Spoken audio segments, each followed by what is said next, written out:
Hey, how you doing? This is a quick kind of impromptu lesson. We'll see how quick it goes. But I wanted to discuss the open-close technique. It's a technique that I use basically for double strokes. And basically show how to do it and why I do it, kind of give you some reasons why I do it. And the whole premise of the technique is you have two motions primarily. You have an open motion, which is where you throw the stick down and open your hand, and then you close the hand and lift the stick up. So the best way to start it is to start from like this up position, and you throw the stick down.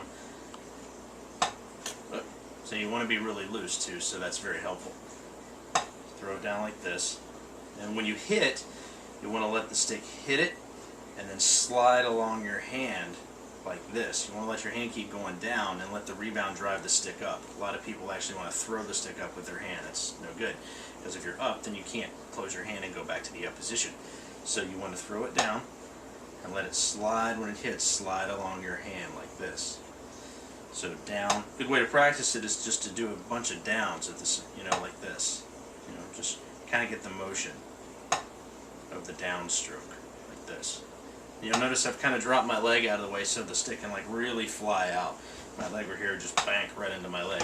So this is just for practicing when you start, because you're never going to play it this slow, in real life.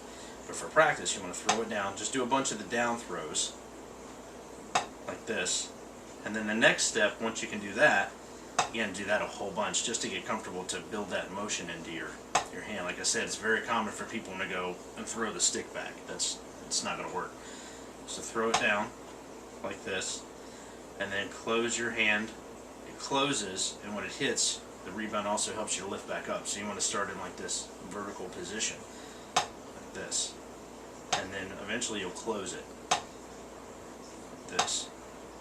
And then, once you can do a bunch of them, of course, doing the downs a bunch, reloading, and then once you can put it together with the right hand.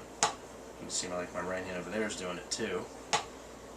So do a bunch of them like slowly with one hand, and then eventually, again, dropping both legs out of the way, you want to do them hand to hand like this. And the way I practiced it was to slowly kind of start speeding up. And I'm kind of doing an accelerated version of that. I mean, you want to take it as slow as it needs to be taken until you can do the actual motions comfortably.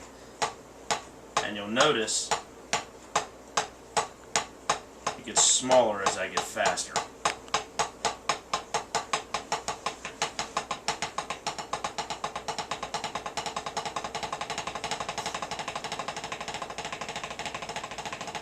And it's great for rudiments, even like 5-stroke rolls. Or just straight doubles. Of course, not doing it as fast as I can do it, but, that's kind of not the point of the lesson anyway. But the whole thing is that it's a great technique because it helps you to articulate the second stroke just as much as the first stroke. And it's great for bouncy surfaces and non-bouncy surfaces. I try to get the most out of any technique I use, and so if I put it on a floor tom, I can pull out that second stroke. If I'm on a snare drum and I'm more bounce, I just have to work as hard for the second stroke. But it's great. It's a really awesome technique that I've picked up from different teachers over the years, and I highly recommend it. So check it out. I'm going to be obviously posting this here on YouTube, and if you got any questions, feel free to post them at the bottom. I'll do my best to reply to them.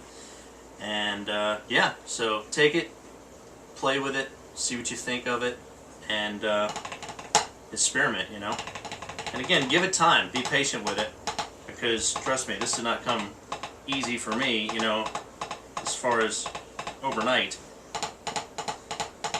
But it's a great technique.